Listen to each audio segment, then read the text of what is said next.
the Palace of Speed.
Early on in this race.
Suzuka International Racing Course. What can you say about it? It's one of the most famous Japanese racing circuits of all time. Formula One goes here all the time, as well as, I believe... Actually, wait, no, excuse me. I was going to say the World Endurance Championship. That would be incorrect. A lot of major series go to this iconic venue, and we're here at the virtual version today for the Spec-5 World Tour once again. My name is Alex Andersen. I believe, to my knowledge, I will be the only commentator tonight, and Sebastian Bosher-Williams will be in our virtual production truck. I will call on him sometime if need be, but practice just coming to a close so far here at Suzuka, and it's going to be a very interesting session none the least here as we check out Ronnie Coates, currently heading through the winding corners of this Japanese circuit. It's a very iconic venue. You got a lot of iconic corners, you know. That first one, that double apex corner that's pretty much single file all the way through. You'd see drivers all the time, 2, 3 wide going in there. You see Josh Olson on board going through it right now. Just so much pressure on these guys, especially through those first couple of corners. Then you're going to head through the S's here. Very famous S's, a lot of famous sweepers around this circuit. And you just got to keep it consistent, keep it on the mark, make sure you don't screw anything up. Ooh, Josh Olson a little bit wide through that one. You just got to keep it clean in these Miatas, especially because one little mistake can ruin an entire lap's worth of driving. Josh Olson currently racing. I'm not sure who that is behind him. It looks like the 47 car of Zach Gadberry, I believe he's racing. Here's everybody in the pit lane just hanging out. There's Zach Gadberry there in the 47. They got another car behind him as well, so these two just getting in some last minute practice. So we just have 2 minutes before the session ends. So as they head under the bridge. Let's see if we can go on board for a little bit on Josh Olson, you know, just get a bird's eye view from the driver what it's like to go around this iconic venue. They'll head up this hill into a tight, winding hairpin. Just got to keep it low, keep it smooth, keep it on the apex, nicely off the gas and off the corner, and through a bit of a full throttle sweeper here as you head down this little bit of a back straight. A lot of drafting opportunities are going to be available at this track. There's a lot of very long straightaways like this one. Even though it's curved, the draft is going to be insane for these guys. Braking into one of the far corners of this circuit, another double apex corner. Got to be really careful with it. Just try and make sure you keep it consistent and smooth. Down the back straightaway, this is going to be where we're going to see a lot of moves, especially in the final part of this race, where these guys are going to be going at it pretty much every single lap for position. Final minute of practice just coming up. We're going to see Josh Olson finish his lap off. It's about a 2.5-minute lap for these guys. You see Soto currently topping the practice standings through 130R, one of the most iconic sweepers in all of motorsport. Olson goes a little bit off track, braking into the chicane now. You're going to see a lot of dive bombs going into this corner. Olson misses it just a tad, gets it back onto the curb, full throttle out of the final corner to complete your lap at one of the world's most famous racetracks. I believe it's a downhill stretch towards the first corner, so that's going to be pretty interesting as the draft isn't going to be as strong, as everybody's going to have pretty much equal speed, equal increased speed as gravity pulls them down that front straightaway. Here's a bit of a battle between Eugenio Polici and Joshua Soto in front of him through 130R. Soto a little bit loose, he's around. Looks like he keeps it off the tires. Just trying to figure out the limits of that car. It looks like towards the end of practice, he's going to get it spun around. It looks like there he goes. He tows back to the pits. And that looks like we have a little bit of fun happening. You know, the 2-car, Greg Mack, and then the 56 and Mitchell Peak. They're both just chilling on the exit of pit road. Peak tows back to the pits, and practice is officially over and done with. So, qualifying about to get underway. Just predictions from myself, I would say, is that, I mean, you see Soto, I mean, top of the charts right now by pretty much 300s. He did a pretty good job there in the practice session, you know. Got a lot of laps in, just really mastered this Miata around this iconic circuit, but you can't really count out Ronnie Coates behind him either. It's a 15-minute qualifying session. These guys are going to have a lot of time to go through this and figure themselves out. Here's Ronnie Coates rolling off the pit lane now, so these guys, they're going to have a lot of time and a lot of breathing room to try and just get the fastest laps in they can. But let's bring up the points for you guys to see what exactly is happening in our championship here in the Spec-5 World Tour. So we'll see if we can pull those up real fast. Here they come, I believe. Here they are. This is for the pro class. Rui Coimbra narrowly leads by just 2 points over Ronnie Coates and Joshua Soto, who are both tied for second there with 381. Mitchell Peak not far behind them at all. Only 10 points behind Rui with 373. And Otis Adams pretty far to him with 352 there in P5. Tom Rathje, excuse me, there in P6. Brian Zabelski in 7th. Greg Mack in P8. Jedediah Babinek in 9th. Jordy Fike in 10th. David Staub in 11th. Lee Martin in 12th. Sean Ruiz in 13th. Michael Coates in 14th. Eugenio Polici in 15th. Simon Foweather in 16th. Scott Keane in 17th. And Kenneth Staub in 18th rounds out your pro standings. So we'll see if we can pull up the open standings now for you guys. Bit of a bigger fight in between these guys. Sean Hayes leads by a pretty big margin, about 21 points back to Josh Olson and Ray Lombardi, who just like the pro class are tied for second there with only 303 points apiece. And then Andrew Kostick behind them with 287. Then Paulo Coimbra with 279. Bruce Silva in P6. Greg Brockway in 7th. John Casey in 8th. Charles Vaccaro in 9th. Tom Athan in 10th.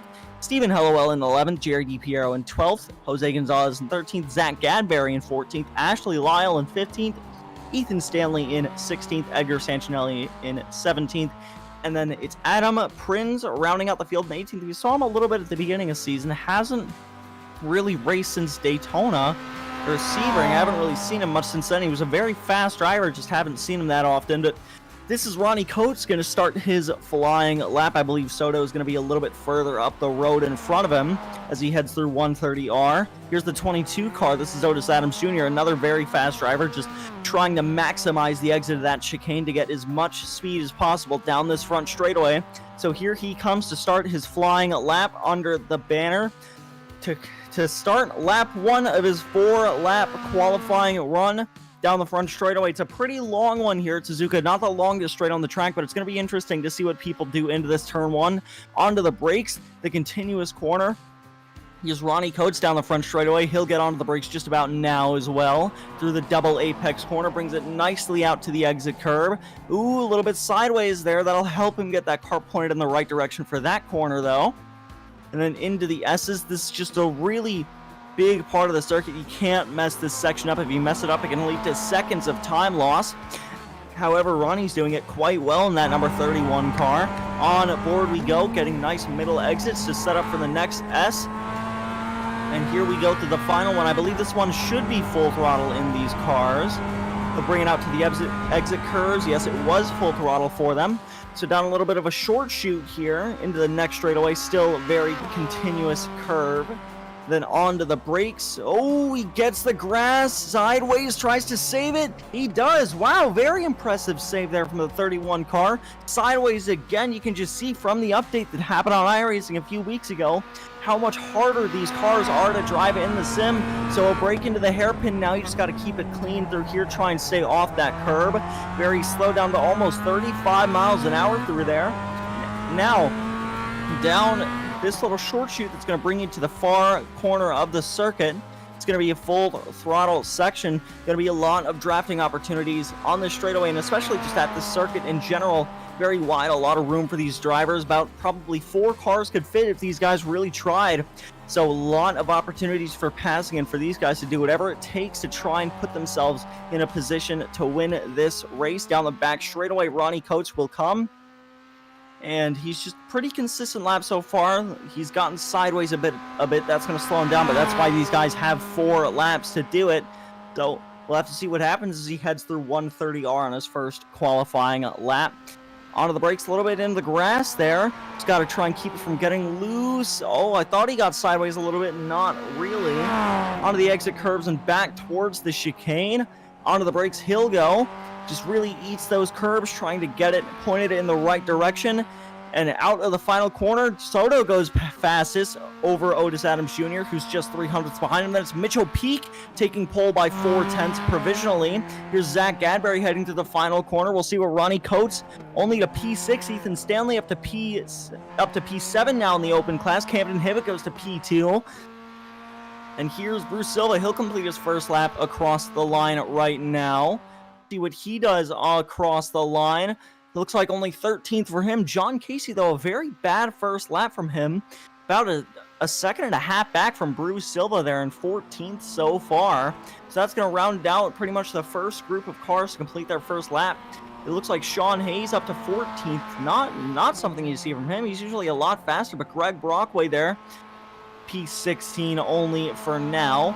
This is that was John Casey. This is Greg Brockway now heading to the first corner and towards the S's. That'll round out the first group of cars to come across the line.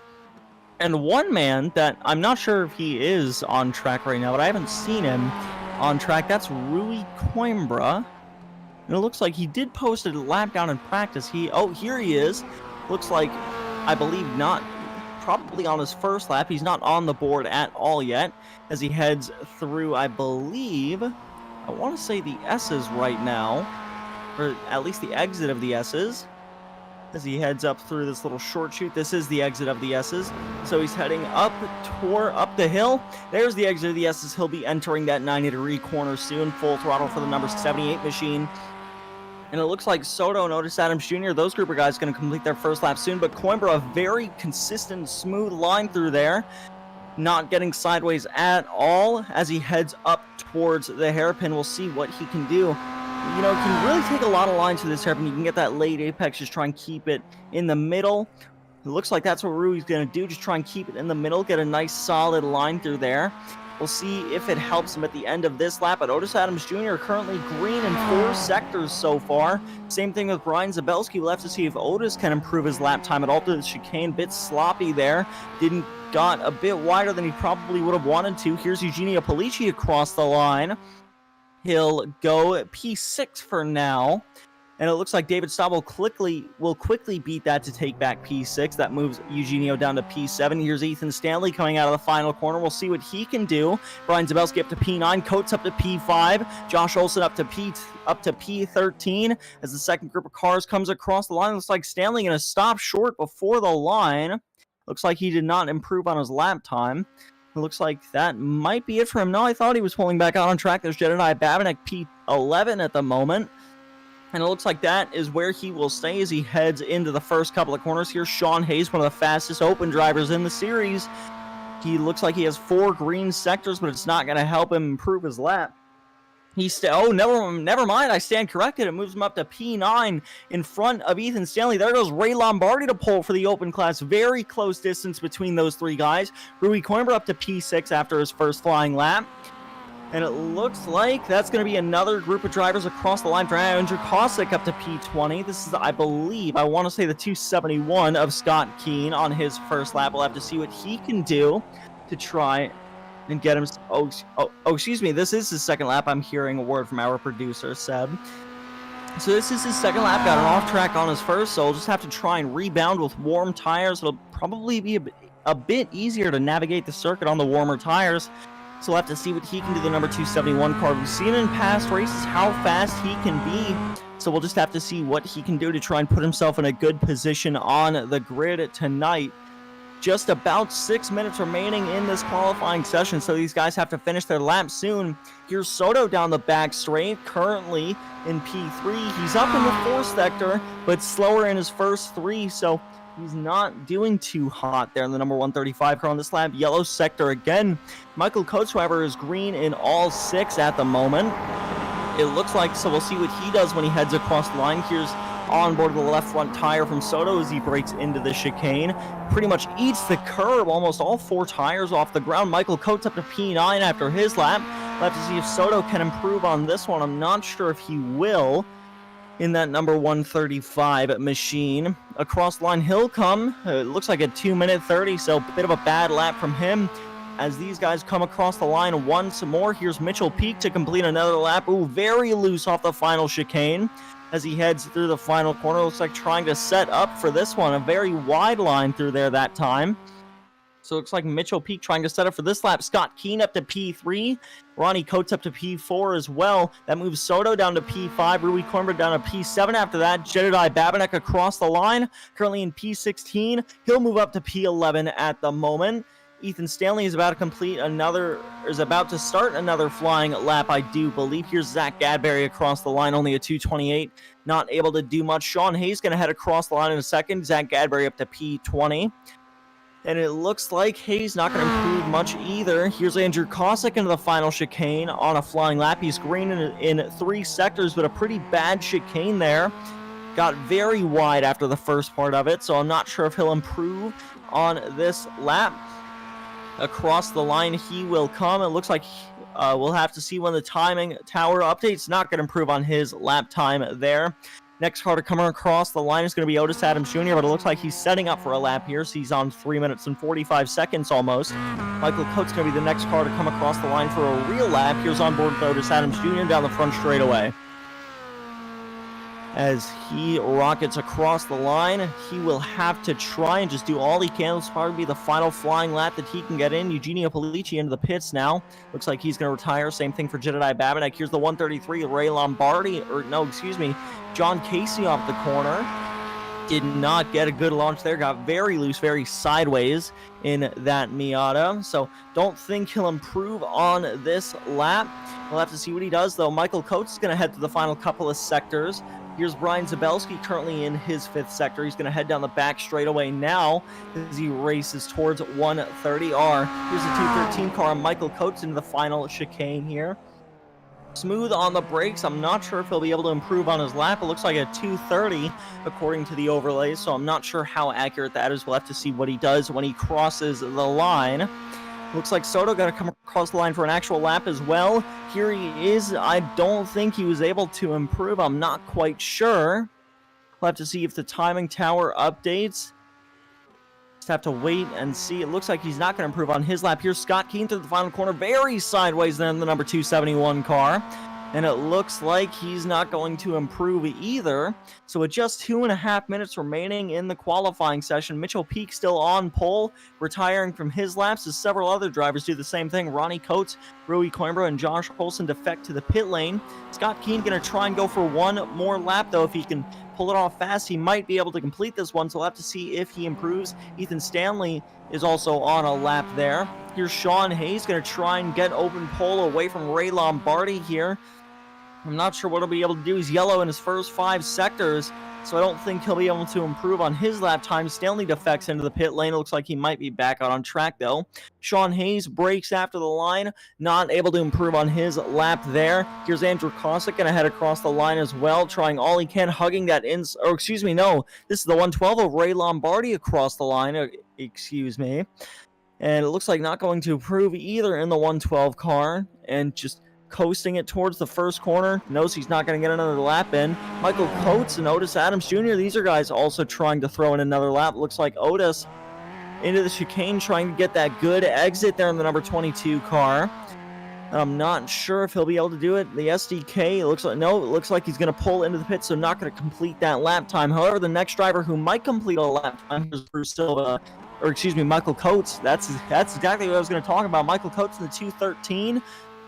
If he can pull it off, it looks like he will pull it off. He's going to have about 40 seconds or 20 seconds to spare here when he gets to the line. So down the back straightaway, you just got to be as smooth as possible under the Dunlop banner for the West Circuit.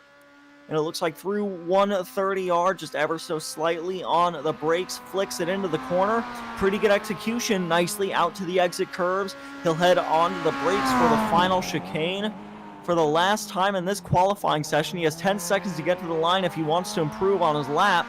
So out of the final corner, I don't think he will improve on his lap as he heads towards the line, this time by about 20 seconds left in qualifying. Looks like Michael Coates, he is going to improve, heads up to P3 with that. Wow, with the 2:25.7, only about 2.5 hundredths back from Camden Hibbett.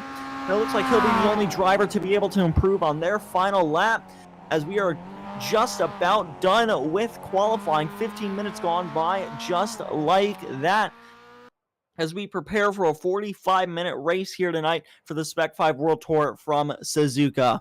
So it looks like if we can, we'll pull up your starting grid for you tonight. Here it is, Mitchell Peak on pole by over 1.5 tenths. That's a pretty big gap for these cars.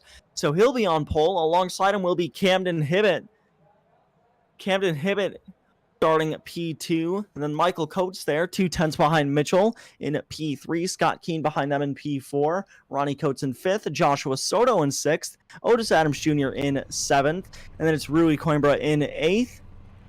Then Eugenio Polici in P9. Lee Martin rounds out the top 10 in P10. David Staub in P11. Jedediah Bamanek in P12. Behind them in P13. Ray Lombardi open class pole there. Only a second behind Mitchell Peak. Sean Hayes and Ethan Stanley are going to be breathing down his neck in a turn 1, though. Brian Zabelski there in P16. Paulo Coimbra in 17th. Nicky Borovic in 18th. Josh Olson in 19th. Zach Gadberry in 20th. Kenneth Staub in 21st. Bruce Silva in 22nd. Andrew Kosick in 23rd. John Casey in 24th. And behind them to round out the field, Greg Brockway in 25th, Greg Mack in 26th. It looks like the back two did not set a lap time. Gareth Brocklesby rounds out the field there in 27th. So, going to be a pretty quick run down to the start for these guys, as they will, it looks like they're going to end up just heading down the back straight into 130R and then towards the line for the start of this race. So, prediction from myself, I mean, I think that, it's most certainly going to be an interesting race as that, and with just the racing that's going to come from this track, with the amount of straightaways on it, it's going to be absolutely insane. As these Miatas thunder down into turn number 1, looks like just about done with the gridding, as the pace car going to start to roll any second now. There go the lights at the top of the screen. The field set to move. Looks like Gadberry's going to pull off a pit start here, not wanting to be involved with this. There comes the safety car off the line and into 130R. It's going to be an interesting race here tonight. We've got some faces up front we haven't seen in a while. You know, the 32 car, the 271 car. You know, you got the 32 Camden Hibbett. We haven't seen him up here in a while. Same thing for Michael Coates and Scott Keen in the 213 and 271 cars, respectively. From then on, it's the same old group. You got Soto, Coates, Coimbra, Otis Adams Jr., Eugenio Polici, Lee Martin back there as well. And we're about to see who is going to do it tonight at Suzuka. The iRacing safety car dives into the safety of the pit lane. Now it's all up to the drivers as they await the green flag from Suzuka International Racing Course. The anticipation looming over the Japanese crowd here tonight. It's going to be a banger race from these guys. Going to be an exciting one as they head towards the line. The green flag is out and we're racing from Suzuka. The 56 was a great start there. Everybody already fanning out. You see the 149 and 36 cars trying to already take these guys 3 and 4 wide. And it looks like Mitchell Peak going to try and hold on to the lead into turn 1. He will. Everybody funneling down into the corner. And it looks like clean so far through the field. Looks like Camden Hibbett going to take over P2. The 213 of Michael Coates moves into P3. And it looks like side by side for 4th. Ruby Coimbra going to take that spot away. Coates is going to have to defect back to 5th. And already losing several spots is Scott Keen there in the 271 car, back down to, I believe, 6th. Soto right behind him. Already everybody pretty chaotic start, but everybody clean so far throughout the field as they head up to the final portion of the S's, and they're going to head up the hill to the first major drafting part of this racetrack. Already a minute done in this 45-minute race. Everybody single file out for the most part as they head through of the kink into the 90-degree bend. Here's Scott Keen. You know, he lost a bunch of positions on the start of that race, or on the start of this race. And it looks like Nicky Borovic has gotten in between Stanley and Hayes for the open class lead. Ray Lombardi fell back behind them. And it looks like Joshua Soto already around Scott Keen. Bit of a dive bomb back there from Eugenio Polici trying to get around Otis Adams Jr. But not going to be able to do it. Here's David Staub chasing him probably, well, there's 2 pretty much back straights to this. Is this and then the one opposite them. So down at this straight into the second double apex corner on the far corner of the circuit. David Staub still going to have to follow Eugenio Polici through here as Camden Hibbett starting to fall back a little from Mitchell Peak on the first lap of this race. They'll have to try and rely on the draft to pull them back together. They'll get a lot of it down this straight. Michael Coates following in the tire tracks of that number 32 car. All of them slowly closing the gap to each other as they head towards 130R. This is where it could get dangerous if people try and race each other. Speaking of racing each other, that's side by side for the open class lead back here. Stanley trying to make something happen around the outside into 130R. Going to leave Sean Hayes for that position. And oh, Hayes is around. That's a big wreck in front of them. Stanley around as well. Lombardi gets away clean. Stanley's going to get away a bit clean there too. That's a massive, massive wreck. Everybody involved. Soto's around. There's the 271. That's Scott Keen. The 65 and the 62 involved. There's Kenneth Staub in it as well. That was a massive, massive wreck. Nicky Borovic is in it. Stanley, it looks like, recovered nicely there, but he's way far behind Ray Lombardi.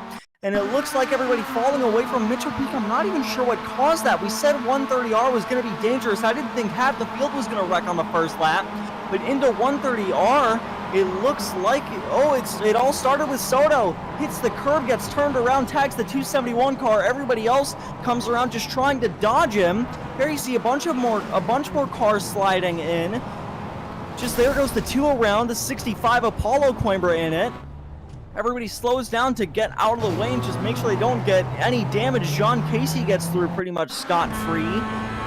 Here's the onboard from Andrew Kosick. You see it's a blind corner. They don't know what's happening in front of them.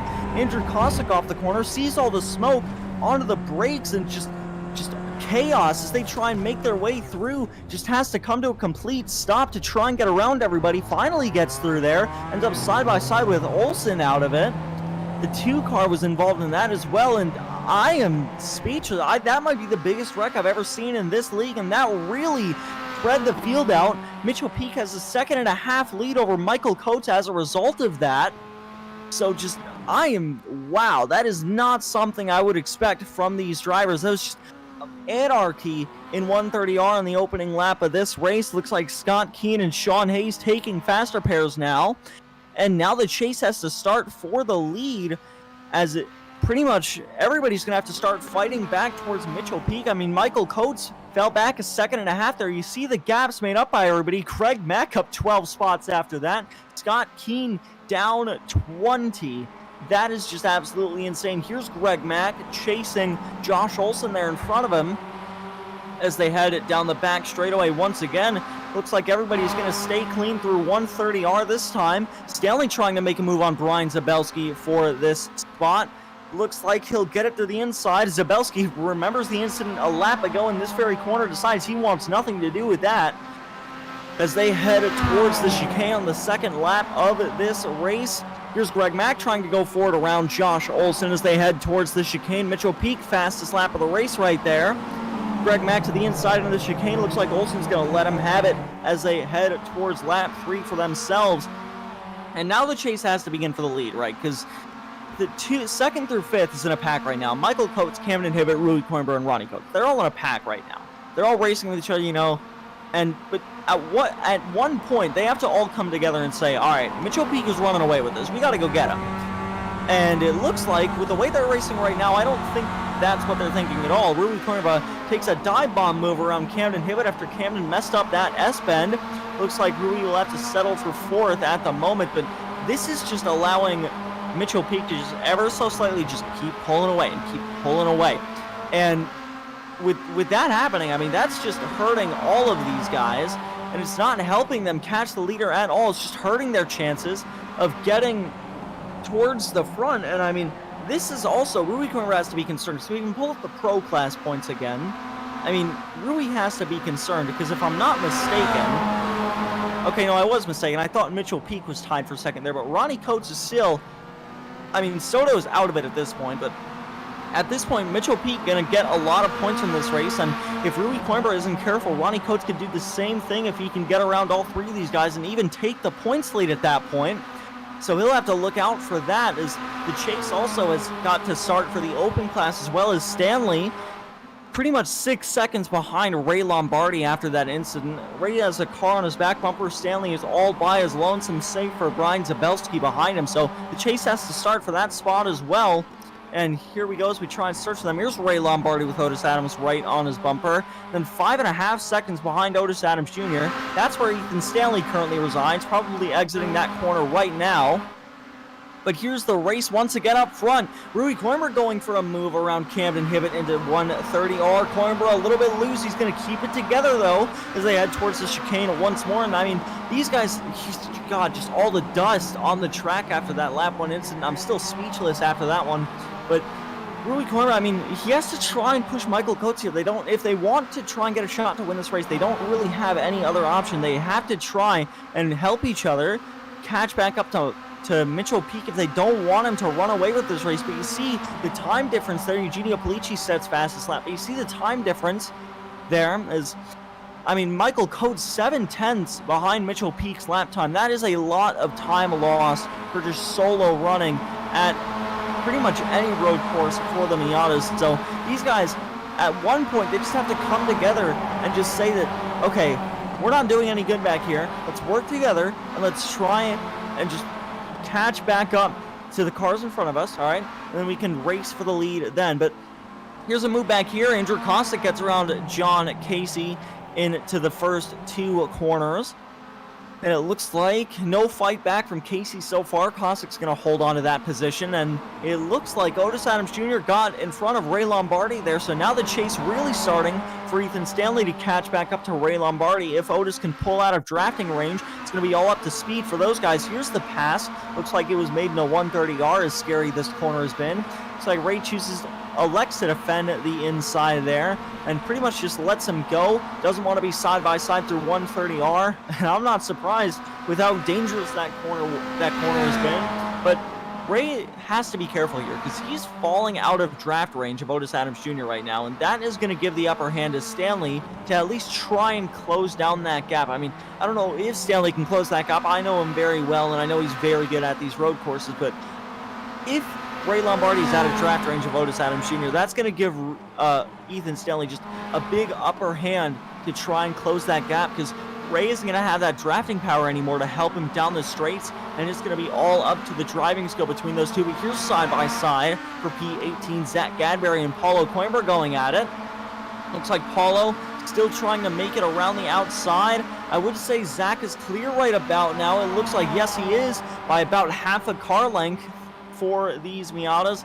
Into the far corner of the circuit. It looks like Zach Gadberry going to hold on to this spot for now as they head it down the back straightaway. It looks like Paulo is just going to have to try and rely on the draft down at the straight here to try and just try and close that gap. But Stanley looks like just not doing any good back here in the number 96 car, just continuously falling back from Ray Lombardi. So unless something big happens, you see a big wiggle out of the 96 car right there out of the chicane. Unless something big happens, this could be Ray Lombardi's time to shine. But all the while, there's still a gap being formed between first and second as Mitchell Peak still starts to pull away from Rui Coimbra and the group of cars behind him.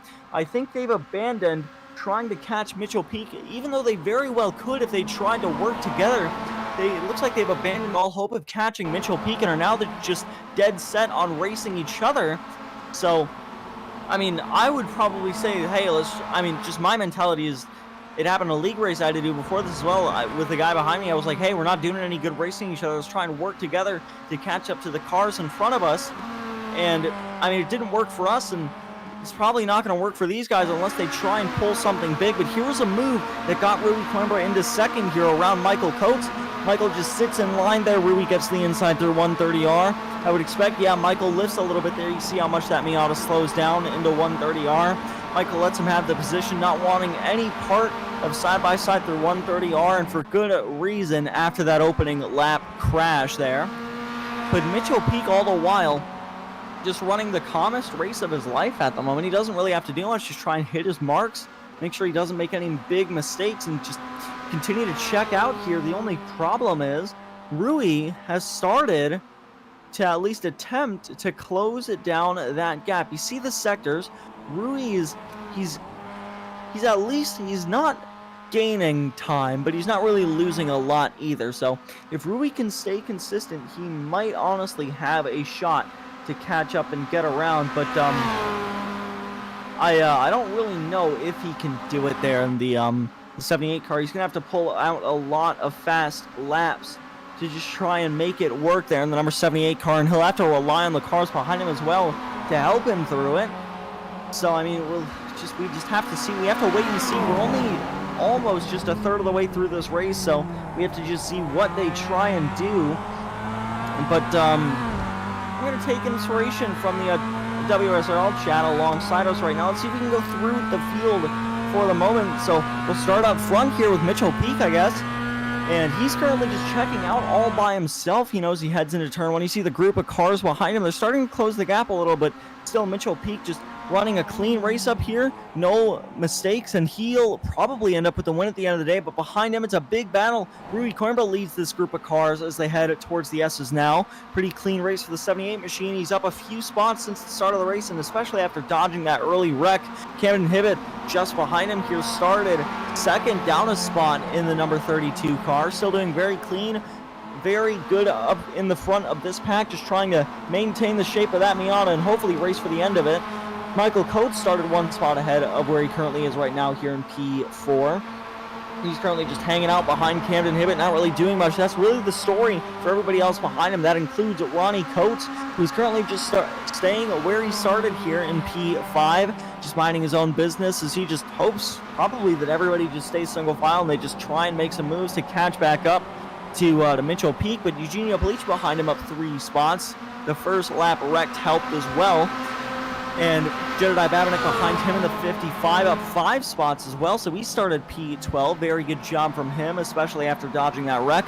Lee Martin, we saw him dominate the open class last year. Hasn't gotten the results he would want in the pro class this season, but doing a very good job in the top 10 this race. Behind him, Otis Adams Jr., pretty far away from anybody else on track. Ray Lombardi is almost in draft range of him, but other than that, just a quiet race for the 22 car, and then behind him, we'll round out here. Ray Lombardi leads the open class in the number 112 car after dodging that first lap wreck, and so far, he's checked out from Ethan Stanley. That is through the field for now, as we just about come to a third of the way through this race. Here's the lead pack once again. And I want to take a look back at the intervals in between these guys, because I want to see if Rui has started to lead these guys into closing down the gap to Mitchell Peak. I'm not sure if he has. No, he has just a little bit. It was about 3.2 seconds, I want to say, when we last looked. Michael Coates actually steals that spot. Or no, it looked like Ronnie Coates got wide. Lee Martin got around Jedediah Babinek just then. And actually, no, Jedediah Babinek around. This is through 130R. 130R claims another victim, and this time it's Jedediah Babinek in the Red Bull 55. Here's Ethan Stanley breaking into the chicane behind him, trying to make sure he doesn't get involved in any sort of instance. See if we can get a replay on that. Here it is. This is through 130R. Jedediah Babinek, you can see just the tail end slips out. Ooh, very easy thing to do. That's what caused the first lap wreck. That's exactly what happened to Joshua Sodi. He clipped the curb at the wrong angle. It just sends the car spinning. However, Jedediah doesn't cause a huge pileup and keeps himself pretty clean. Oh, Zach Gadberry pretty slow out of the chicane. Might have missed it there in the number 47 car. Looks like he's just going to continue to mind his business inside the top 20. Here's a replay of him. Looks like a side-by-side battle in front of him. Way off track was Andrew Kozik there. There's a hashtag not a team car in front of him. Not sure who that was. But onto the brakes comes Zach Gadberry onto the inside. Looks like that's the 65 Apollo Coimbra. It looks like, oh, I'm not sure if that was a bit of net coder. Maybe Zach just swerved out of the way just to avoid. Maybe he was scared a bit of a contact there. However, thwarts his chance away from fighting with them. And I want to go back. Oh, here's Josh Olson racing with a group of 3 cars. Greg Mack and Bruce Silva right behind him. And then 10 seconds in front of him, that's where Brian Zabelski and Ethan Stanley currently reside there. Oh, big wobble from Josh Olson there out of the S's. The 2 car, Greg Mack, going to try and take advantage of it into the kink and towards the 90-degree corner. Then up towards the hairpin. Looks like still single file for the group. Greg Mack, the Team Esport Racer, doing a pretty good job in the top 15 here as these guys head up towards the hairpin. Looks like they just stay single file, just trying to make it through this race. As I believe all 3 of these guys were affected a little bit by that wreck on the first lap, so just trying to recover from that. And it looks like Rui Coimbra, the gap he was closing down to the leader, has all but vanished pretty much, and Michael Coates seemed to have forgotten about that too, as he's currently going for a move for the lead. Camden Hibbett pushing Rui Coimbra down the straight, but Michael Coates going for a move side by side through 130R. They're all going to avoid the curves, and it looks like side by side for Camden Hibbett and Michael Coates. Now Michael is going to defect back to third, it looks like, as he goes side by side with Ronnie Coates to the chicane now, and you see how much time that just lost them. And even just between Ronnie Coates and Michael Coates just then, that just lost them so much time to each other that you gotta wonder, why are they racing? You know, there's no point in it. And I mean, that's what you would say, but when you're behind the wheel of one of these cars, you don't think about, oh, hey, let's catch the car in front of me. You know, you think about racing the guy in front of you. That's exactly what's happening between those 2 cars. Ronnie Coates going for a move once more up into turn number 1, side by side, and it looks like Ronnie will get that move made. Oh, Eugenio Politi was right there, though. That's going to send them both spinning into the grass. Eugenio, they're both going to save it. Eugenio's going to get the worst out of that, and he's going to fall away from that pack, and Michael Coates just going to round off the end of it. But that was a very, not really scary, but just very unfortunate incident. It looked like wrong place, wrong time for Eugenio Politi. Michael Coates comes across the track right in front of him. Here's the onboard. I think Michael Coates just didn't expect Eugenio to be there and just turned down into him, trying to get the switchback on Ronnie Coates. Michael does a good job of keeping it from affecting him in any major way, but that's going to take Eugenio out of this pack. And all the while those guys have been fighting, Rui Coimbra and Camden Hibbett have pulled away from them by about a second and a half. So I reckon with Camden pushing Rui down that back straightaway, I reckon these 2 are going to at least try to work together to catch back up to Mitchell Peak. Rui, a bit of a defensive line into the hairpin, so what I've just said might need to be corrected there, as it looks like they're going to stay single file for the most part. And while we have a break in the action, I'm going to take a moment to talk to you guys about our one sponsor here in the Spec-5 World Tour.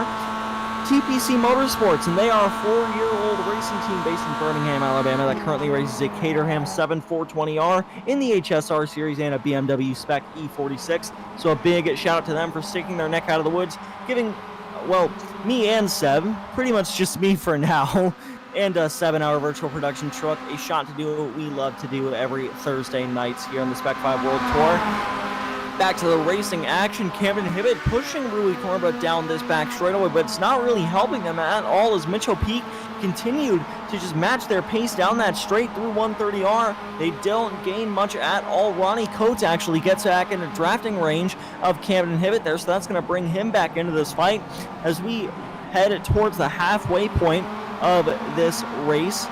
And it looks like Coimbra's heading into the pits, so the green flag pit cycle starting, showing its hand now. Is Rui Coimbra going to be the first car to enter the pit lane at about minute 20 of this race? So we have to see if he can end up with any other cars to try and better himself for the end of the race, so he doesn't lose too much time. Just running by himself currently in his pit stall, if I am not mistaken. It's a long pit road, so these guys are going to spend a lot of time in the pits. Stanley getting around him, and it looks like Olsen is going to get around him as well. Coimbra still just stationary in his pit stall for the moment. There he is, you see him. It looks like they've already gotten the tires on that car. Now he's out of the pits, heading towards the pit exit line. Looks like he'll get passed by John at Casey, but nobody other than that, it looks like.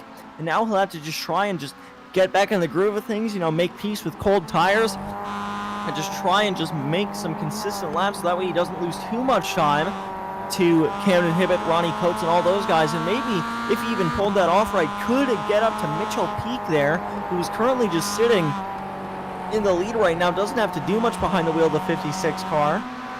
And he's just able to sit there and just ride it pretty. Doesn't have to worry about too much as long as he just makes consistent lap times. And here's Ronnie Coates trying to send it in there on Camden Hibbett. Lee Martin and Michael Coates watching in the background. And as they head on the short chute towards the far corner of the circuit, just a minute away from, about a minute and a half away from the halfway point in this race. We've already seen a lot. I mean, qualifying was pretty interesting.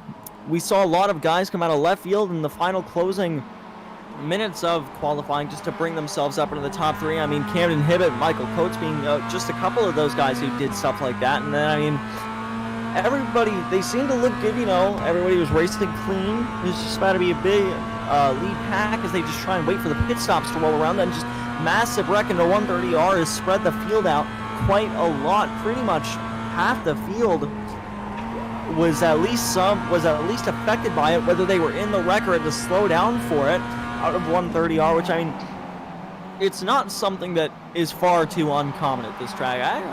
I just saw somebody spinning in the background. That might have been Eugenio Polici. I thought I saw smoke as Mitchell peeks into the pits. Yeah, there's Polici pulling out of the pulling out a tire barrier there at 130R. Very easy corner to get wrong. It looked like it claimed Eugenio Polici this time. Same song, a third verse this time. Soto, it happened to Soto, it happened to Babanek. This time it happens to Eugenio Polici through 130R. Just hit those curbs the wrong way, ends up sending him around. But pretty much the entire top 10 is into the pits, save for Ray Lombardi, who stays out. Stanley's in as well. Eugenio Polici pulls in after spinning there.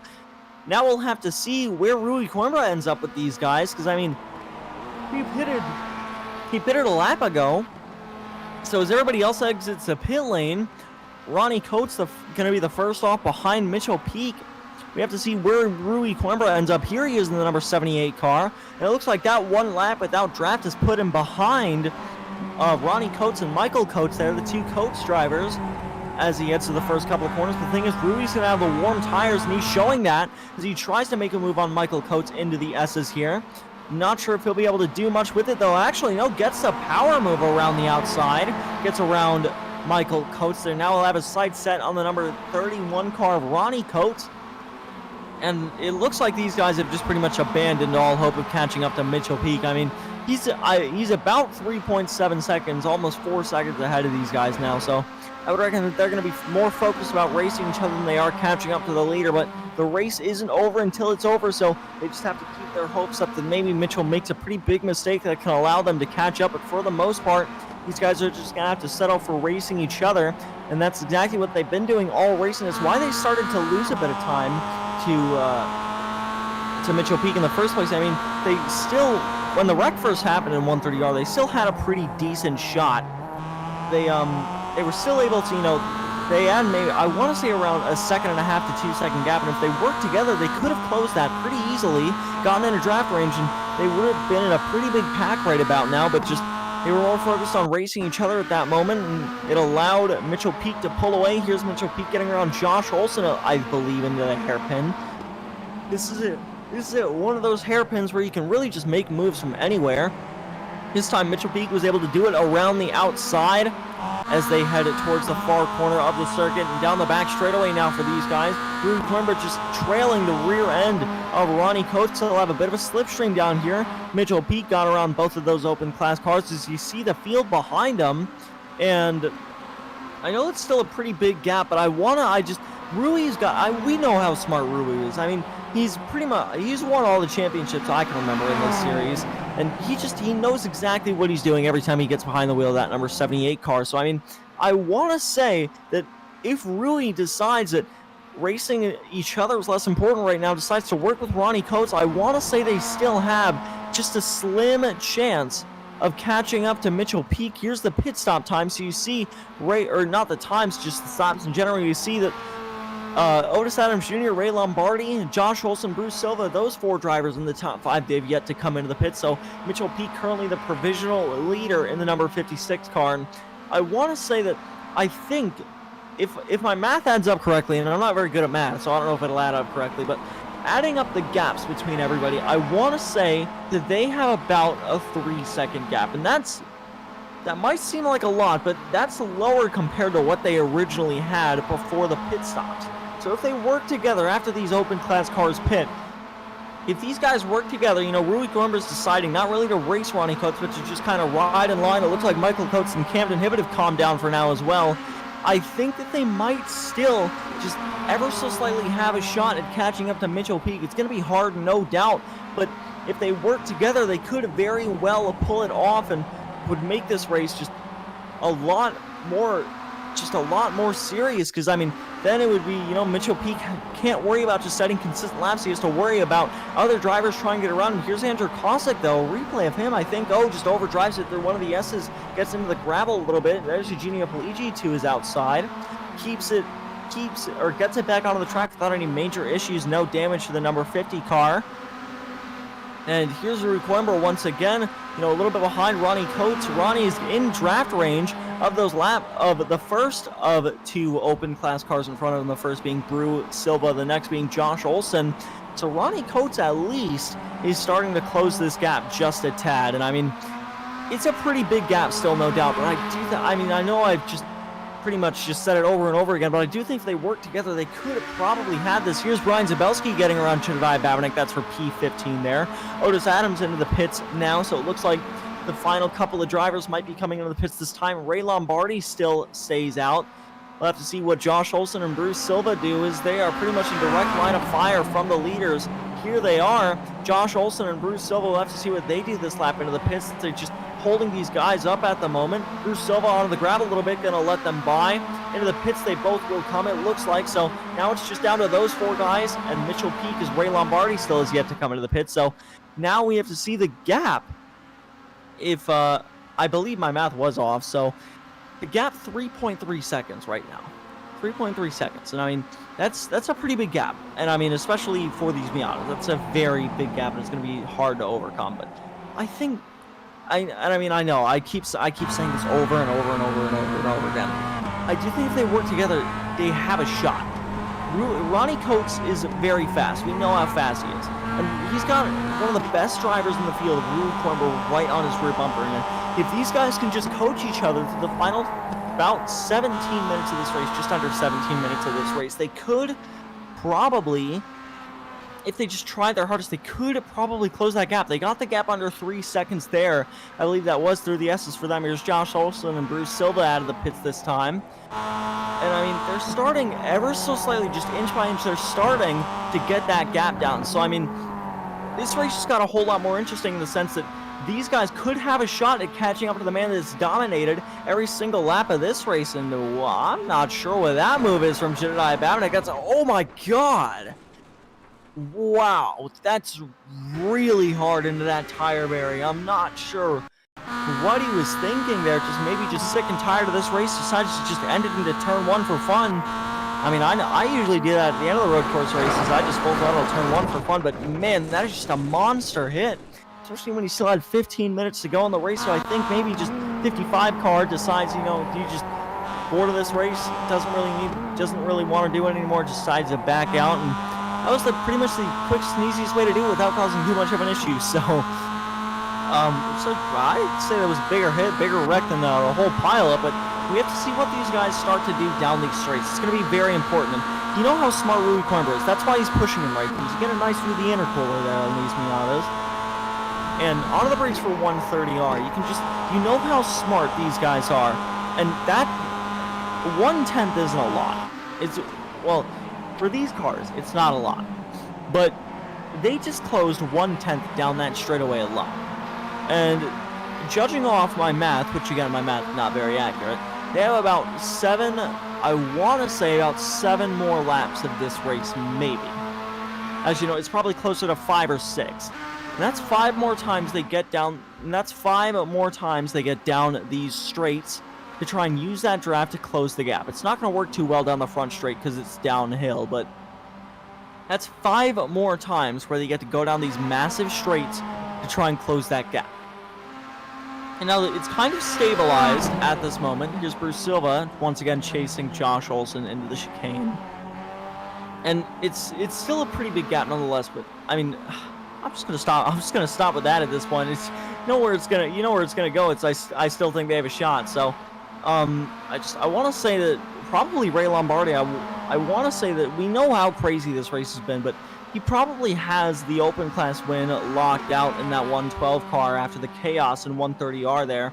Definitely going to ask him about that in post-race interviews, especially with these up-front drivers as well. Actually, I'm not sure what Ronnie Coates just did there, but he just closed down the gap by 7/10 in a single corner. So whatever these guys are doing, it's sure as hell working.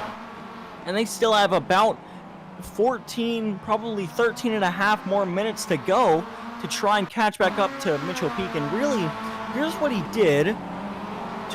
That's very aggressive through there. Gets all the way onto that curb, and it's just really onto the gravel on the exit of that corner as well. That's probably an off track, maybe a slowdown, but it hasn't slowed him down at all. It's really helped him. So I mean, these guys just to throw 2.5 seconds out the window, right? Their main goal at this moment, the main goal of this pack, is to get into drafting range of Mitchell Peak. And on iRacing, that varies from about 0.8 to around 1.2 seconds, usually leaning more towards 1.2 seconds. So it's about 2.4 seconds of the gap. And if you saw that in half, they really only need to close out about a second and 2/10 to get into drafting range. And, well, Ronnie Coates is losing a bit of his help right there with a bit of a race going on. Michael Coates maybe getting a little bit impatient.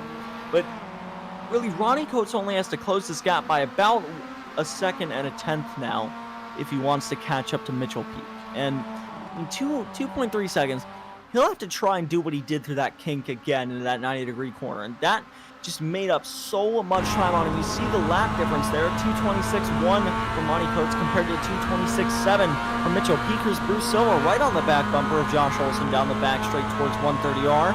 Looks like not going to just make a move, just trying to ride in line for the moment. And it looks like a bit of a defensive line from Josh Olsen into the chicane. You get the chopper view to see what these guys are really doing into the chicane. There's Greg Mack behind him. And it looks like just everybody just maintaining single file here, just not really racing each other, just trying to finish out the final 12 minutes of the race here. And the gap, 2.3 seconds to the lead car now. And these guys, they don't have much time left. They have 12 minutes to get this done. So they have to try all they can. I mean, Ronnie Coates looks like he didn't do exactly what he did through the kink that time. So he didn't randomly close 7/10 again, but he still got it down really low just off one corner. With the straights coming into play, they still probably have a shot. We just have to wait and see what they do for the final about 11 minutes of this race to try and saw that gap down, to try and just make up all the time they can, try and challenge Mitchell Peak to the lead. They only need to get down about 1.1 seconds now to just try and get at least within drafting range down these straights. So here's Bruce Silva still right on the back bumper of Josh Olson as this battle for P12 rages on in the open class, with the pro drivers just chilling back there. Greg Mack watching the younger drivers just try and battle it out. As through the 90-degree corner and up towards the hairpin they come. Bruce Silva got a pretty good run out of that corner that time. We'll see what he does. Looks like Olsen going to defend the inside here. Now we'll swing it back out wide. Bruce Silva, a dive bomb move into the hairpin. Ooh, they almost hit each other. Bruce Silva going to end up with his nose out front after that. Olsen going to have the run back down the straight, and it looks like Bruce Silva is still not able to complete that pass. They'll have to settle for second once again, and it looks like a bit of a rift is formed between third and fourth. Camden Hibbett has fallen about 1.1 seconds, or just about a second behind Rui Coimbra now. Here's Camden Hibbett and Michael Coates going side by side through 130R. Guarantee this did not help at all in them catching up. It looks like Coates forced to run wide. Nobody getting on the death curve there. But still, they almost went side by side in the chicane. That just costed them a bunch of time to the cars in front of them. So just that's going to probably take him out of contention if Ronnie Coates gets within drafting range of Mitchell Peak. Bruce Silva is still just trying to chase down Josh Olson in the final 10 minutes of this race as he tries to just... We know Bruce Silva, I mean, we haven't seen him up front too often. He's doing a great job here tonight, almost on the podium. Bit of a mistake there from Olson. Sends it wide into the first part of the chicane. Bruce Silva not able to do much except slow down for him. And Greg Mack almost took advantage of him to try and make that move around him as well, as this three-car battle rages on down this front straightaway. It looks like Bruce Silva trying to do something in a turn number one, going to hit the brakes early and back out of it, just not wanting to wreck that car. He's done so well this race, and it would be a shame to throw it away in a maneuver like that, but I would say Bruce Silva definitely going to try and go for the podium tonight, and I mean, he has a really good shot at it too. He just has to get around one single car, and Ronnie Coates has started. I mean, you see Rui Coimbra behind him, so Rui has been a little bit faster than Coates. Here's the gap between Peak and Coates, so it looks like, I mean, Mitchell made up a little bit of time on lap 14, but on lap 13, Coates made up 0.6 of a second. So you see the gap here from lap 9 to lap 14, and you can see that it was a bit shorter, but this is pretty much just about the shortest it's ever been. 1.9 seconds to Mitchell Peak in front, by that bar graph down there. And now it's down to 1.8 seconds. They only need to make up about 0.8 of a second, or not even, about 0.6 of a second to get within drafting range. They're starting to close that gap. They've gotten down about 1.2 seconds. Rui Coimbra being a team player right now, pushing Ronnie Coates down these straights. Ronnie Coates, oh no, he's on the death curb. He's on the death curb, brings it back onto the track. That's going to cost them, or no, it really didn't cost them any time at all. In fact, it gained them time, if anything. Ronnie Coates, great job preventing himself from spinning. He really went on the death curve. You can see how unsettled that car got there. This is through the 90-degree corner here, and it looks like down the front straightaway, still, you can see the gap. If Ronnie Coates gained 0.8 of a second on Mitchell Peak that lap, and that is absolutely insane to think about, that this could happen. They could probably close down one of the biggest gaps I've seen in this league, in the entire time I've been covering this league. Camden Hibbett and Michael Coates starting to catch back up to these guys as well. Now you see the gap one more time.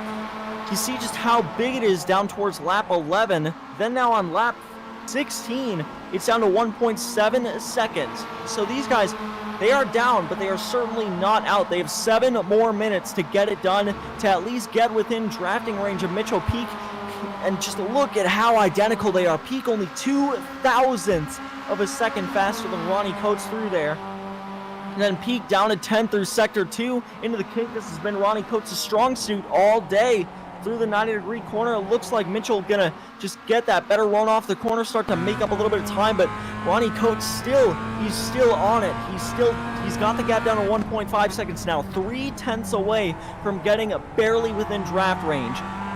It looks like up a little bit. It looks like Mitchell Peak stronger through that hairpin, but Ronnie Coates with the drafting help from Rui Coimbra, Camden Hibbett, and Michael Coates' 4-car pack starting to close that gap down these straights. It's really starting to help. That slow time gain is adding up over time as these guys still start to make their way towards Mitchell Peak. Looks like Peak was about 2.5 hundredths faster that lap. Or excuse me, not that lap, that sector through sector 4. And this is their big advantage right here. This straight goes downhill and then a bit uphill. That uphill part of this straight is where these guys have the biggest advantage. It's where they start to close that gap the most. You see it. You see that gap under about 4.5 tenths now, even under 4 tenths they had no 130R, and almost under 1.2 seconds. So just a tenth away from draft range, but Camden Hibbett's around through 130R. The death curve claims another victim. Camden Hibbett, a solid race from him all day, ends in disaster, down to 6th now, and the death curve yet again claims another victim through 130R. I believe that's the 4th person we've seen it happen to, almost the 5th if Ronnie Coates didn't have that save over it. You just see him, same song, 4th berths this time. Camden gets onto that curb, and the car just doesn't agree with it, goes right around, that's the 4th driver it's happened to this race. And now he'll just have to try and settle for a 6th, but just how gutting for me. Here's Ethan Stanley. Almost, the death curve almost got him. This is breaking into the chicane. It looks like maybe could have missed the chicane just a tad. Oh yeah, breaks himself, has to take the access road. That's going to be a slowdown for him, I believe.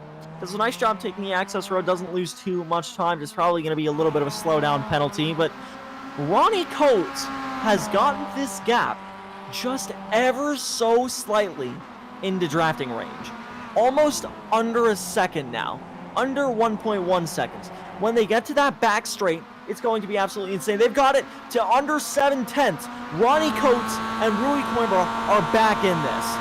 I never thought I'd say that after the pit stops. I mean, I thought Mitchell Peak was just checked out. He was gone.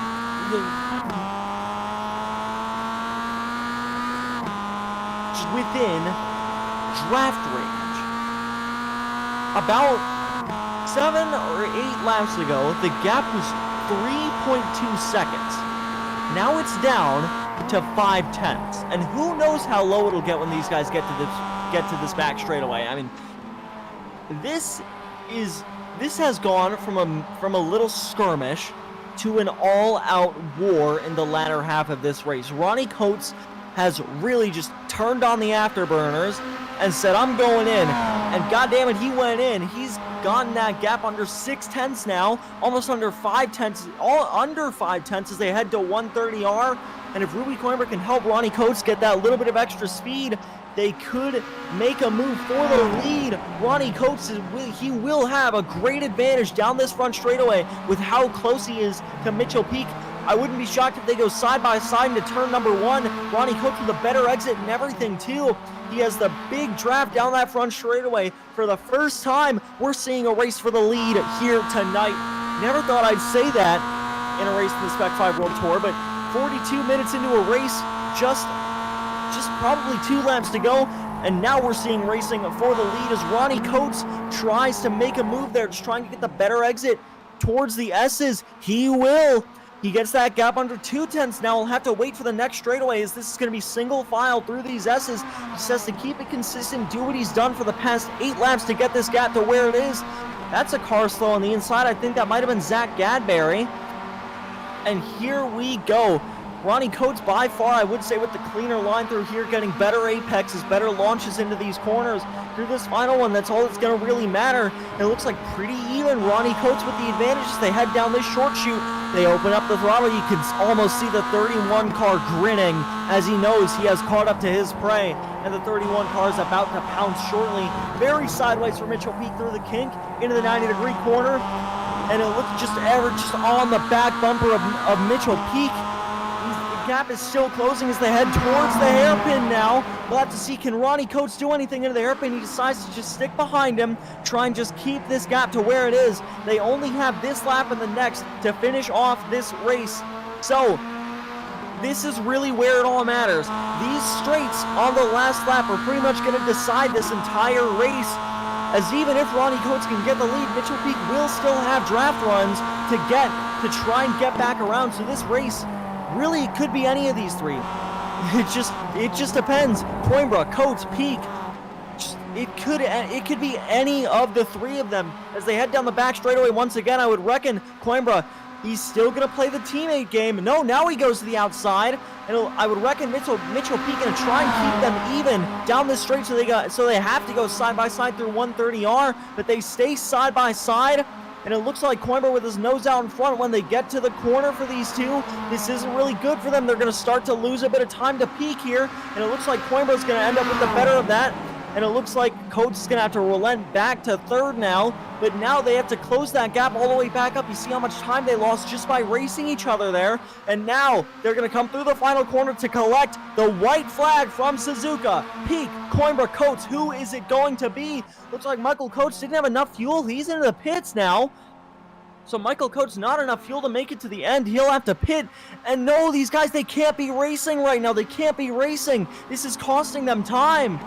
They can't be racing right now. If they want to try and get back up to Mitchell Peak, Ronnie Coates still ends up with it. He'll have to try and do all he can to close this gap to better himself for the final straight to get that draft run. He lost a lot of time there racing with Rui. Now he just has to close it back up to the S's as best as he can. Mitchell Peak has a bit of a better run through there though. Here's the onboard with Ronnie Coates. This is the race for the lead on the final lap of this race. Mitchell Peak by far with the advantage, I would say. Ronnie Coates has to have just the cleanest lines possible. He'll have to do all he can in the spot where he's had the most advantage all night. This little kink into the 90-degree corner. We have to see what he can do. I mean, we know how fast he's been through here all night. It looks like he's not going to gain much through here this time. And it looks like just fighting for all he can. He's got the gap, though. He's starting to close it a little bit as they head towards the hairpin for the final time. The gap under 5/10 once again. So Ronnie Coates still going to have these runs to try and get to Mitchell Peak. And it looks like trying to go for the exit speed there. He got a little bit of it, but lost more time than he gained. He's got the draft as they head toward the far corner of the circuit. And I'm going to say, if Rui Coimbra doesn't work with Ronnie Coates here, they don't have a shot. If Rui Coimbra doesn't work with Ronnie Coates, Mitchell Peak wins this race. So they have to try, and I mean, I know they want to race for the position, but they have to try and work together. Ronnie Coates just has to go for the exit speed here, get all he can down this back straightaway for the final time. The gap, 5/10. We have to see what it'll be when they get to 130R. The gap starts to close using that slipstream. Coimbra is going to have to work with Ronnie Coates if they want a shot. Under 4/10 now. I don't know if they'll have enough time into 130R for the final time. We have to see how much are they willing to push it to try and get it. Ronnie Coates not going to bring it onto the death curbs. Rui Coimbra close though. Mitchell Peak defends all he can to the inside. Onto the brakes into the chicane for the final time. Ronnie Coates hits him. They get side by side through the chicane. Mitchell Peak ends up with the run out of the corner. Ronnie Coates sideways, but off the final corner. Mitchell Peak has held them off, and he has done it, I believe, down to the stripe. They might still have a race, but no, Mitchell Peak gonna win it at Suzuka, holds them off after Ronnie Coates and Rui Coimbra close the gap from 3 seconds down to his back bumper. Mitchell Peak holds them off. He'll take the win at Suzuka, and for the open class, Ray Lombardi, quiet day for him, takes the W in the open class in P7 overall. Stanley going to end up having to settle for second in class there in 10th. Brian Sabelski going to cross the line as well. Here's a bit of a battle on the last lap. This is Bruce Silva and Josh Olsen going for it once more. We have to see Olsen almost onto the death curves. It looks like Bruce Silva not going to have much for Josh Olsen as they break into the chicane. Looks like Olsen is going to hang on to this spot. It was a tight battle all race between these guys. Ends up with Olsen getting the better of it as they head down the front straightaway. Olsen is going to end up taking a P12 there. Bruce Silva settles for 13th. Greg Mack there in 14th. Paulo Coimbra 15th. John Casey there in 16th as the rest of the field makes their way across the line. Here's Andrew Kosick in a 130R for the final time in that number 50 car. Just very long circuit, about 3.61 mile circuit. I'm not sure. I apologize for those, for everybody else in the world. I'm not sure what that is in kilometers. I want to say it's around 6 kilometers around this circuit. So we have to wait a little bit to pull up the results for everybody to come across the line. But that was absolutely insane race. I mean, I thought that race was over at the pit stops. I mean, when they had the pit stops, Mitchell Peak was just about 4 seconds ahead of him. And then what do you know? 2 to go, and they're racing for the lead. Ronnie Coates closed that gap, and he did it so expertly, and the number 31 car just couldn't close it out. And it looks like Kenneth Staub can outbrake himself for the final time into this chicane. He'll be the last car to come across the line, and then we can go through your race results for tonight. Across the line, he'll come finishing 21st there in the pro class. Not the best day for him overall, but here are your race results. Mitchell Peak probably was a little bit scared behind the wheel of that 56 car that he was going to end up losing that to Ronnie Coates and Rui Coimbra, but ends up taking the win. Ronnie Coates and Rui Coimbra second and third respectively after probably the largest closing of a gap I've ever seen in an iRacing race. That was absolutely incredible to watch. And then Otis Adams Jr. brings it home a quiet fourth. Camden Hibbett there in P5, Lee Martin in P6. Ray Lombardi, a quiet win in the open class. He'll take it from Suzuka for the open class. Eugenio Polici behind him in 8th, and it's Michael Coates in 9th, Brian Sabelski in 10th, Ethan Stanley gets his second podium in a row there in second on the open class. Then Josh Olson in 12th, Bruce Silva in 13th, Greg Mack in 14th, Paulo Coimbra in 15th, John Casey in 16th, David Staub in 17th, Andrew Kosick in 18th. Behind them, if we can pull that up real fast, in 19th. Come on, Seb, you got it. There you go. Sean Hayes there in 19th, and Greg Brockway in 20th, Kenneth Staub in 21st, then Zach Gadberry in 22nd, Nicky Borovic in 23rd, Scott Keane in 24th, Jedediah Babinec in 25th, Joshua Soto was never able to cover after the first lap incident, has to settle for 26th. That is going to be a massive hole in the points for him. That's going to hurt. That is going to hurt for the 135 crew. And Gareth Brocklesby rounds out the field there in P27th. And what do you say we get to some interviews before we round off this stream? And it looks like, if I can just get to, just try and find some of these drivers after this race. Looks like the first person we're going to be able to find is Ray Lombardi. And Ray, I mean, pretty quiet race for you up front after that first lap wreck, but you still end up with the win. How was it for you out there? Well, I got to be honest, man. My heart was racing from the second that incident happened right in front of me with Sean and a couple of other people, because I just managed to escape that like very nearly. And then I figured all I have to do is finish this race and then dodge as many people as possible, and I managed to do that actually. So I'm pretty happy. Yeah, I know you gave us a short insight as to how that went, but what was it like? I mean, Soto was the one, he hit the death curbs through 130R and Yeah. spun around. That's what caused that whole incident. Everybody just panicking, trying to get around him. What was that like for you behind the wheel of the 112 car? Well, the first thing I saw was actually Sean Hayes because he's been my focus for a couple of races now, and I saw his back swinging. I thought, oh shit, this is gonna happen. So it was a split-second decision. I had to go outside, and luckily nobody crashed into me. I heard something in my left, so I think somebody very nearly missed me actually. But I figured all I could do was go outside and hope that I don't get the death curb curse as well, and that turned out well. And it also caused a really big gap behind me, which really was good for everybody in front of me and myself as well. But yeah, that split-second decision really saved a lot of my race, I think. It definitely did. Is the other open class drivers just could not just catch back up to you after that, and you end up with the win at the end of the day. Hell of a job from you, Ray, and just anybody you want to thank before we let you go. Well, honestly, Odyssey Adams was in the race. I let him by, and he towed me quite a bit. I knew he was faster, and I figured he has to go. He has to go in front, and maybe we could catch up to Lee and the others. And, well, I have to thank him for just towing me for a while. That helped a lot. That's about it. All right, well, that's all we have for you. So congrats on the win. Great Thank you. job. Quiet win for you, but still a great win nonetheless. Going to really help you in the point standings, catching up to Sean Hayes there. So congrats on the win. Hopefully, we'll talk to you next week. Sure. Thanks, guys. Bye bye. Yep.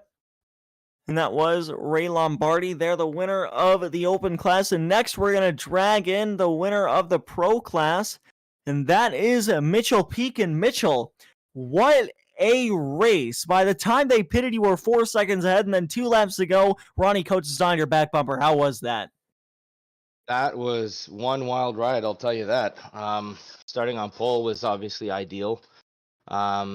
At the end of the first lap, something happened behind me, and I think Soto was taken out, and I don't really know who else was out at that point, but I could grow a gap, and I thought I was just on the cusp of breaking draft, so I decided, let's put my head down, or I'm just going to run quali laps to the end of the race. So if anyone watching thought that was an easy win, my goodness, was it not? That was quali lap after quali lap, couldn't make one mistake, and then those last 5 laps, my car was just slipping and sliding everywhere, and I could see Ronnie and Rui just closing and closing, and then those last 2 laps were a real shootout for it. So what a great race tonight. Yeah, and real fast, I'll give you a short explanation of what happened there in 130R on the first lap. So the death curbs claimed Joshua Soto. Nothing he really could have done, just a bit too hard through that corner. The death curbs claimed him, and then pretty much the entire field behind him was involved in that, whether they got hit or they had to slow down for it. So everybody just panicked trying to get around him. So obviously you were up front, so you didn't have to worry about that. But I mean, just you mentioned your car was slipping and sliding. How difficult? And you said you had to do quali lap after quali lap after quali lap just to try and maintain that gap. But what was the feeling behind the wheel of that car as you realized that there's nothing you can do? Ronnie Coates and Rui Coimbra are coming in hot. Yeah, so I was debating at the pit stop, like, what am I going to do? So I was waiting to see what Rui and I can't remember who was running, Camden, I think, maybe with Rui. I was waiting to see if one of them went in the pits, and then my objective after that was to pit on the next lap or the lap after. And I was humming and hawing on if I wanted to take left sides or right sides for it. So I decided to go with right side tires. I pit 2 laps after Rui, and I came out right in the middle of 2 cars. And we were going through the S's, and it was like slipping and sliding already with the cold rights. And I was like, I don't know if I made the right decision or not. And by the time I cleared that traffic and the guys behind cleared the traffic, the gap was already down to about 2.3. So I was like, just put your head down and trust that you took the correct tires in this one. And, running in clean air for 95% of that race just was killing my tires the whole time. The guys behind me all had the opportunity to stay in a draft and like take it easy into some corners, and they'd gain the speed right back up on these big long straights. I didn't have that option. I just had to push to make sure that I stayed out in front. And man, they were coming at the end. They were really coming. And then, final chicane, all 3 of us were right there, and a little bit of contact, no harm, no foul there. I expected a dogfight into that one, and thankfully I came out in front. Most certainly, indeed. Before we let go, anybody you want to thank up here? Well, thanks to you guys for putting the race on, obviously. Thanks to everyone in the league for making this a great experience week in and week out. Thanks to my wife who lets me come down here on Thursday nights and spend some time by myself, basically. And, big shout out to my girls, Mackenzie and Riley. I think they're my 2 biggest fans. And also a big shout out to Jason Bossy. I don't know if he was watching tonight or not, but Jason, if you're out there, buddy, I got one for you this season. I'm sure he will appreciate that, most certainly. So that is all we have for you. So congrats on the win tonight. I'm going to drag you back. So congrats on the win. Hopefully we'll talk to you next week. Sounds good, man. Hopefully this is enough for me to get into the championship fight. I was a little far back coming into tonight. I think it might be out of reach, but you never know. Hopefully. We'll see. Week 10 next week. Definitely. Good luck. We'll see you then. But congrats on the win. Thank you very much. And that was Mitchell Peak, your winner overall tonight. And that was just absolutely insane race. I mean, I know I've said it multiple times, but I thought that race was over when the pit stop started. I mean, Mitchell Peak had a 4-second gap, and you hear him mention quali lap after.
truck by Sebastian Bosher-Williams. Thanks for tuning in from Suzuka International Racing Course, Race 9 of Season 10 of the Spec-5 World Tour. Have a good night.